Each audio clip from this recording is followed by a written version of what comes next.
Halo, assalamualaikum warahmatullahi wabarakatuh. Halo Ibers, apa kabar? Selamat datang dan selamat menikmati program baru kami dari podcast Fakultas Kedokteran Universitas Internasional Batam yang dinaungi oleh WIB On Air, yaitu dengan Aorta Talk, sebuah ruang dialog kesehatan yang menghadirkan pakar untuk berbagai ilmu secara jujur, mendalam dan berbasis sains. Karena di sini real talk, real health. Nah, hari ini kita sudah bersama dengan the one and only Dr. Eva Miranda Fitri, spesialis THT BKL.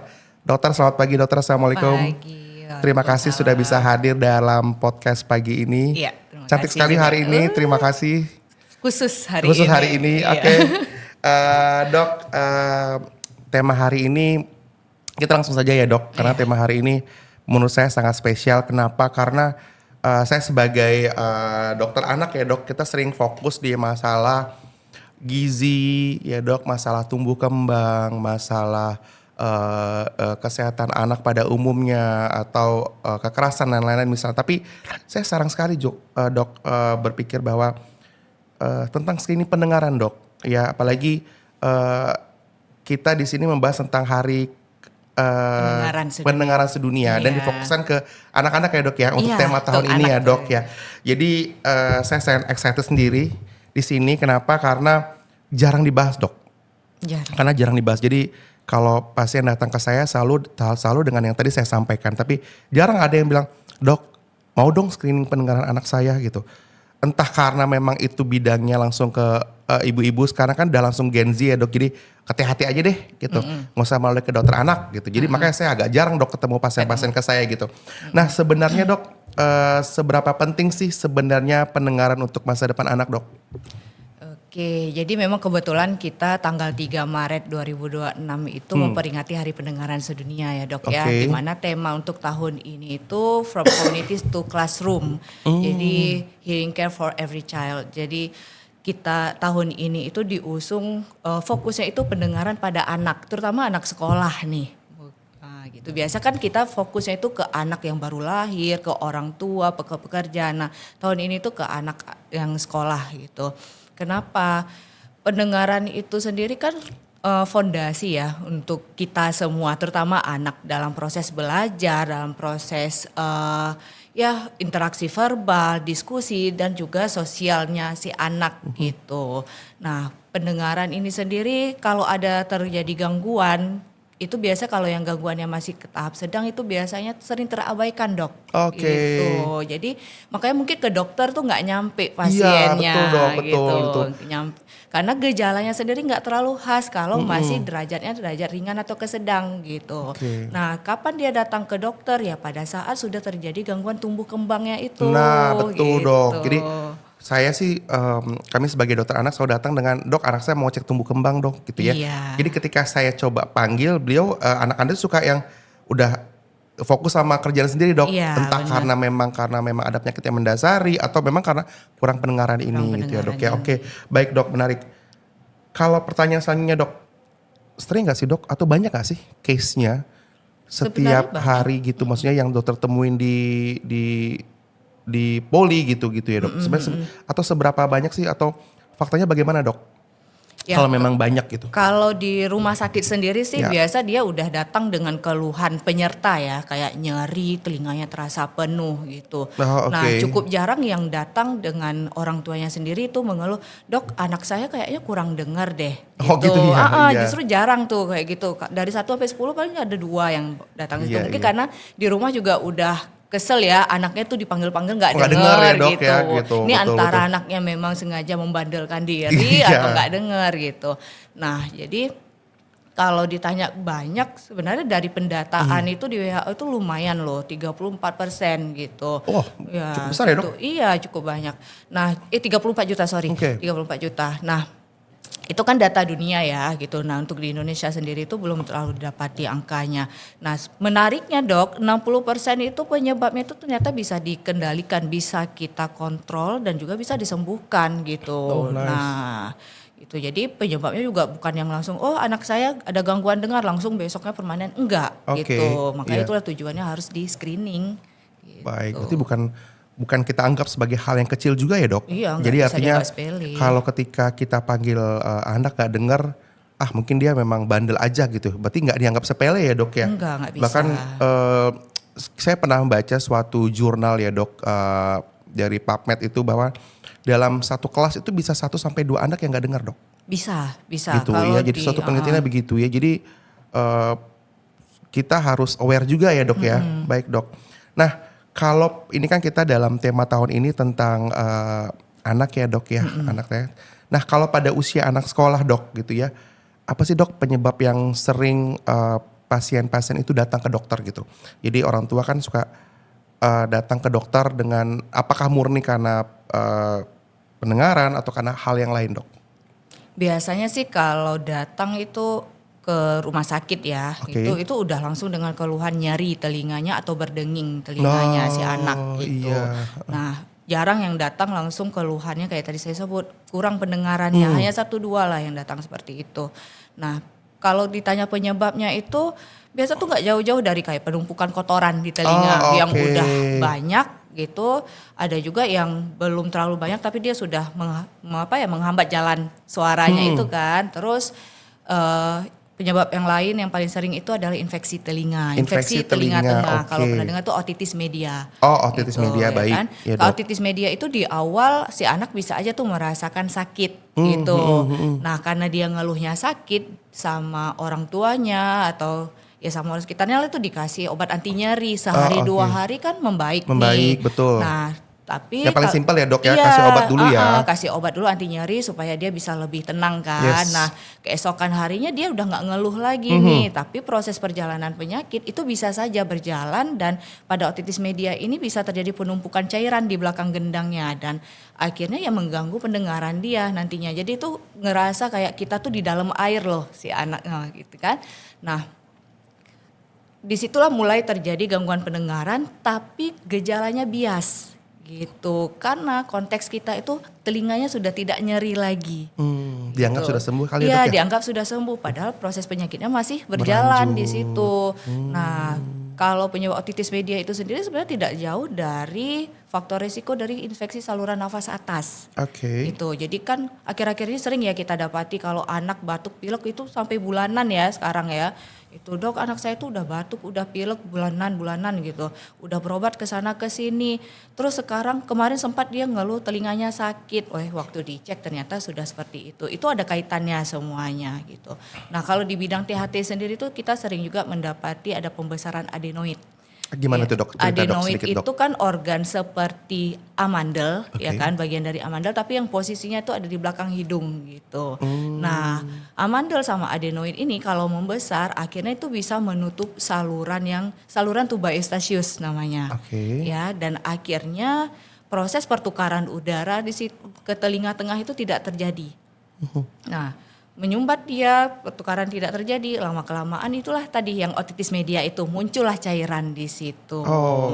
Makanya nanti kadang kami nyarankan, ini bisa saja berulang nih kasus otitis media ini supaya tidak berulang, tidak mengganggu pendengarannya, berhasil nih diobati ya kan.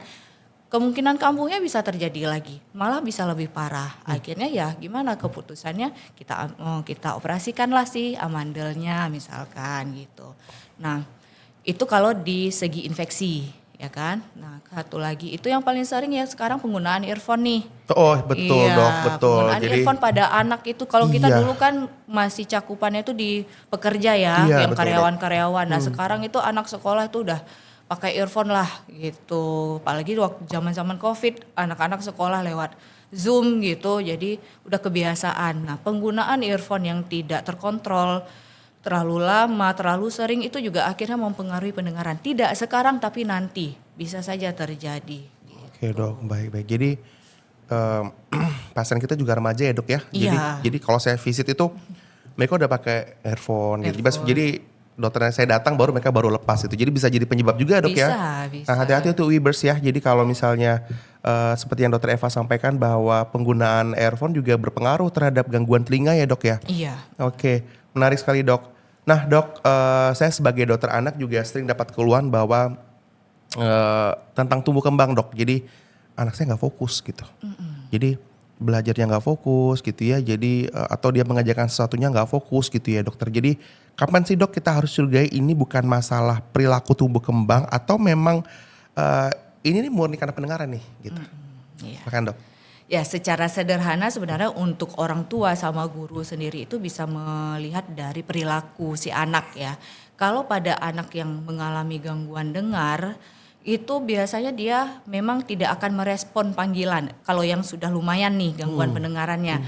Nah kalau kita berada di posisi di belakang dia tuh biasa kalau kita panggil dia nggak dengar dulu nih. Tapi kalau dia tahu kita sudah ada di depan dia untuk berbicara, justru dia makin lebih fokus gitu berkomunikasi sama kita. Dia mencoba melihat gerakan bibir kita, mencoba memahami ucapan lawan bicaranya. Nah, sementara pada anak yang gangguan fokus itu dia tahu ada yang manggil, tapi mau di posisi manapun lawan bicaranya, dia hanya fokusnya sebentar aja, dia ngelihat kita sebentar. Setelah itu dia udah terdistraksi lagi gitu. Nah, paling sederhananya kan seperti itu. Kalau di ruang kelas sendiri si anak itu untuk bisa berkomunikasi dengan gurunya atau pada saat proses belajar, dia akan mencoba duduk di depan biasanya gitu untuk bisa lebih menangkap pelajaran. Nah, kalau anak yang kurang fokus mau dimanapun dia ya tetap aja tuh terganggu juga konsentrasinya di tengah-tengah pelajaran ya kan gitu. Itu sih sederhananya. Tapi kalau untuk lebih pastinya misalkan sudah mendapati gejala-gejala seperti itu ya untuk lebih pastinya memang harus diperiksakan dulu gitu. Betul. Jadi kan, bukan yang asal diagnosa ya dok ya gitu. Nggak Jadi bisa cuma dari sekedar 1-2 keluhan itu kita langsung mendiklaim ini gangguan dengar nih anaknya, oh ini gangguan fokus memang anaknya yang nggak bisa fokus belajar gitu. Oke, menarik. Ya dok, kemudian dok tadi kan kita ngebahas tentang pendengaran gitu ya dok ya. Jadi sebenarnya dok, saya juga penasaran sih dok, kapan sih idealnya bahwa kita sebagai orang tua gitu ya atau saya sebagai dokter anak bahwa kita perlu screening pendengaran nih gitu. Apakah kalau dulu saya misalnya ada pasien-pasien saya yang dengan bayi kecil ya dok ya, BLR atau sangat kecil sekali di bawah 1 kilo itu kita selalu screening ya dok ya, screening pendengaran gitu. Atau itu mungkin kepada special case dok, atau kalau pada normal case dok, kapan sih kita wajib nih ke dokter Eva atau ke teman-teman THT gitu ya. Jadi kita harus periksakan pendengarannya dok, dan bagaimana sih screeningnya dok kita? Ya, kalau screening pendengaran pada anak sendiri itu kita akan mengelompokkan anak bayi baru lahir atau pada anak sekolah. Betul. Itu berbeda memang. Tapi kalau pada anak baru lahir itu kan memang sudah secara dunia itu usia 2 hari itu sudah di screening ya kan. Nanti lulus tidak lulusnya akan berlanjut di usia 3 bulan sampai 6 bulan diketahui status pendengarannya. Tapi itu kalau kasusnya pendengaran pada bayi baru lahir. Nah pada anak sekolah itu sama tuh prinsipnya kayak kita mau masuk ke bekerja gitu kan di screening dulu ya gitu. Nah pada anak sekolah masuk SD itu wajibnya tuh sebenarnya ya di screening. Jadi boleh tuh misalkan di sekolahan ngundang nih dokter-dokter THT atau dari Vaskesnya nih untuk di screening dulu anak-anak yang baru masuk SD ini, menilai pendengarannya seperti apa. Karena screening ini kan bukan untuk mendiagnostik ya, tapi ya untuk menapis di antara semuanya sehat itu ada yang bermasalah nggak untuk mencari gitu. Nah sifat screening itu juga bukan kita bilang oh ini anaknya memang tuli, nggak bisa gitu. Karena dia hanya pemeriksaan sederhana saja. Kalau memang lulus ya sudah, paling nanti kita ulang 1-2 tahun ke depannya gitu di kelas 3 tuh biasanya. Nah tapi kalau dia tidak lulus itu akan diberikan rekomendasi untuk bertemu dengan dokter THT untuk dicari tahu dulu penyebabnya apa, ketemu penyebabnya diobati gitu.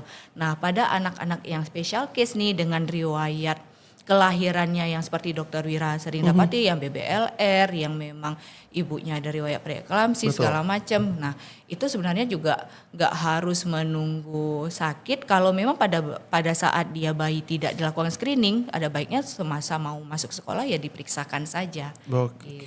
Nice.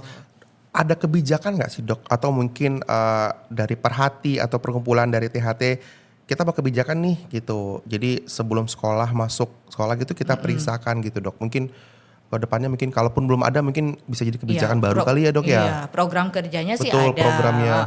Tapi ya kita kan istilahnya nih terbatas juga nih ke Oh iya, apa anggota ya THT juga terbatas ya, anggotanya. Jadi Dok. dan sekolah Betul. itu kan cukup banyak Betul, gitu. betul, Jadi betul. ya dalam bentuk bakti sosial sih sering kita adakan Oke. gitu. Berarti screening itu bukan hanya menunggu pada saat keluhan berat atau gejala Iya, muncul ya, Dok ya. betul. Berarti sebaiknya mungkin dari usia-usia preschool udah mulai ya, Dok Iya, ya. benar. Oke, nice.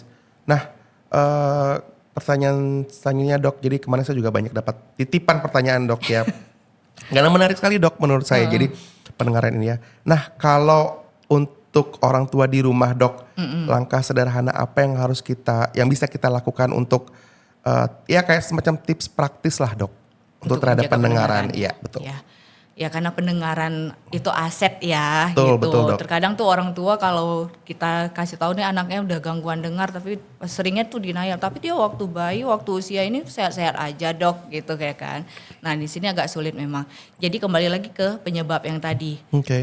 Jangan terlalu sering membersihkan telinga, kotoran Nah, telinga itu menarik, Dok. Sebentar, Dok, saya kasih sedikit. Membersihkan telinga. Kadang, Dok, saya juga pribadi gitu ya. Jadi sering banget tuh, Dok, pakai cotton bud gitu. Jadi Habis kayaknya mandi ya habis kan? mandi gitu. Jadi kayaknya puas setelah kita nge-cotton bud gitu ya. Iya, Nah, itu gimana, Dok?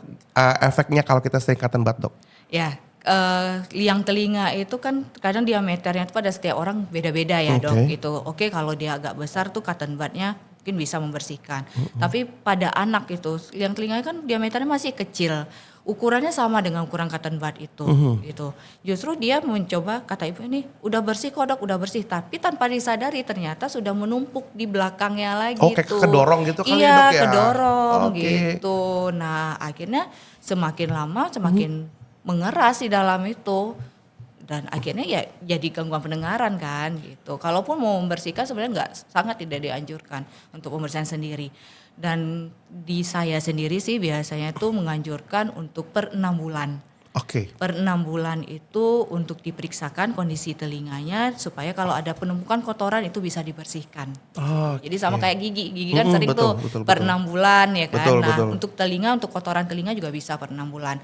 Nah pada satu kasus tertentu yang memang dia terlalu cepat nih terjadi penumpukan mungkin 3 bulan sudah bisa. Itu pada gitu. baby juga begitu ya, Dok? Iya pada baby juga gitu. Berarti, nah pesannya untuk ibu-ibu atau mama-mimi muda di rumah, ya jadi jangan gampang ya, Dok ya, Iya. untuk membersihkan telinga pada anak.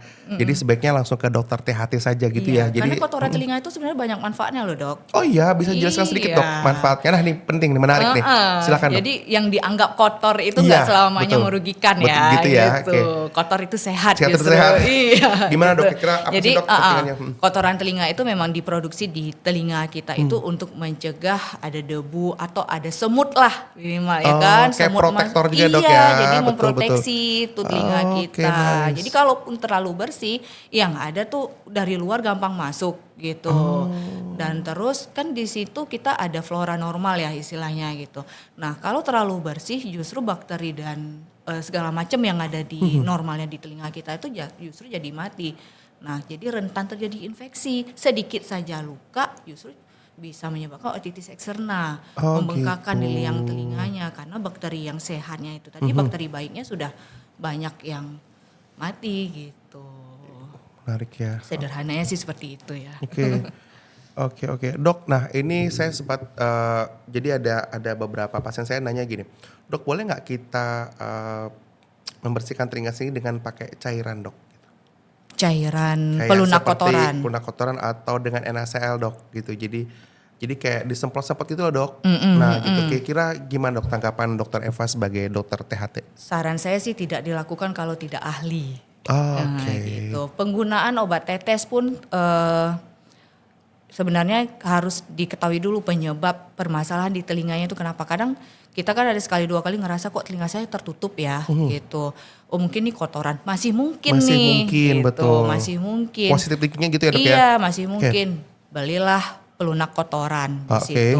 Nah tapi semakin dia pakai kok makin ketutup nih gitu. Dengan anggapan kalau dia pakai kan sebenarnya kotorannya keluar ya. Harapannya begitu ya, Dok? Tapi ternyata malah makin masuk ke dalam. Betul. Ujung-ujungnya kemana? Ke dokter Eva lagi gitu ya. Nah, Betul. memang kalau benar kotoran sudah pakai obat itu biasa lebih lunak dia, lebih gampang dikeluarkan gitu. Tapi kalau ternyata penyebabnya karena infeksi, kan udah salah obat gitu. Berarti jangan ngejudge sendiri ya dok ya, Iya, apa nah masa kadang telinga ya. udah datang itu dia mungkin karena keluhannya nyeri udah ketutup, akhirnya dikasih lah obatnya yang antibiotik isinya. Oke. Itu antibiotik. Nah nggak semua loh obat tetes antibiotik itu yang untuk telinga itu aman. Oh gitu dok. Ya, justru kalau salah-salah pakai bisa berakibat ke saraf telinganya. Penggunaan yang tidak bijak itu ya bahaya gitu. Nice dok. Nah dok, tentang satu lagi ada pertanyaan titipan dok. Jadi ada beberapa pertanyaan titipan, boleh ya disampaikan ya. Jadi dok itu. Nah selamat pagi dokter Eva. Dok ada pertanyaan, kalau anak saya punya infeksi telinga sering kambuh, bisa nggak berdampak sama prestasi sekolah anak saya? Karena anak saya kok akhir-akhir ini suka ngantukan di sekolah sehingga prestasinya dari masuk ranking kelas turun menjadi tidak ranking. Tapi ada sering ngantuknya. Iya, gimana dok? Iya, jadi itu tadi yang kaitannya antara infeksi saluran nafas atas ya sama si telinga. Jadi infeksi saluran nafas ini itu kalau kita katakan masalah sepele ya sebenarnya ya dok ya, tapi itu kalau nggak diobati dengan baik berdampaknya kemana-mana, itu ke telinga sama konsentrasi sekolahnya juga jadi ngantuk tuh. Nah biasa tuh kita dapatkan pada anak yang ada pembesaran amandel sama adenoid tadi. Oh oke, gitu. balik satu lagi ya dok ya, gangguan pendengarannya. Pada saat dia, apalagi kalau amandel tuh yang udah besar yang udah nempel tuh gitu, akhirnya tidurnya tuh terganggu, sering sleep apnea. Kalau dengar sleep apnea dok, kan sleep itu apnea dia gimana dok? dalam fase tidurnya itu tiba-tiba kayak berhenti nafas sebentar gitu loh. Ada henti nafasnya sesaat dan akhirnya kan mengganggu kualitas tidurnya. Gitu, mengganggu kualitas tidurnya, si anak sering terbangun dan pagi harinya akhirnya nggak bisa seger bangunnya, ngantuk di sekolahnya. Nah, dari situ juga infeksi yang di saluran nafas atas itu berdampak ke telinganya gitu. Nah, akhirnya ya harus diobati si primernya dulu nih, penyebab utamanya dok ya. Iya. Oke, berarti kalau telinga ini kita harus tahu dulu penyebab utamanya dok ya, baru kita nge-treat atau terapi sesuai dengan keluhan dan penyebab utamanya gitu ya dokter Eva. Jadi kalau sudah seperti itu tuh biasanya dampaknya tuh jadi luas. Pertama dia nggak bisa fokus karena dia ngantuk di sekolah. Yang kedua ya karena dia susah dengar kan jadinya gitu. Oke, wah menarik ya dok. Kompleks kan? Benar sekali ya. Dengan untungnya jadi dari tema pendengaran tahun ini dengan anak ya dok ya. Jadi banyak insight yang bisa kita terima, semoga bermanfaat. Oke dok, mungkin pertanyaan terakhir ya dok ya, karena saya tahu dokter Eva sibuk sekali. Dok, satu pesan singkat saja untuk orang tua di hari pendengaran sedunia. Ya, pendengaran itu tidak hanya soal telinga, ya. Pendengaran itu permasalahan di masa depan anak, gitu. Karena setiap suara yang dia dengar itu merupakan bekal untuk prestasi dia di masa depan. Luar biasa, keren sekali. Oke, dok, mungkin itu ya dok yang bisa kita sharingkan sedikit para teman-teman Weavers dan mama papa di rumah. Ya, karena menjaga pendengaran anak hari ini berarti menjaga masa depan mereka nanti ya dok. Iya benar. Ya, terima kasih banyak Dr. Eva Miranda Fitri, spesialis THT BKL atas sharing sessionnya pada pagi ini. Temanya sangat-sangat menarik, semoga apa yang kita sharingkan ini, kita sifatnya sharing ya dok, berbagi, itu bisa bermanfaat untuk saya pribadi, untuk para Weavers, mama papa dan untuk teman-teman semua. Saya Dr. Wira, spesialis anak, dan ini Aorta Talk, Real Health. See you on the next bit. Assalamualaikum warahmatullahi wabarakatuh. Selamat pagi.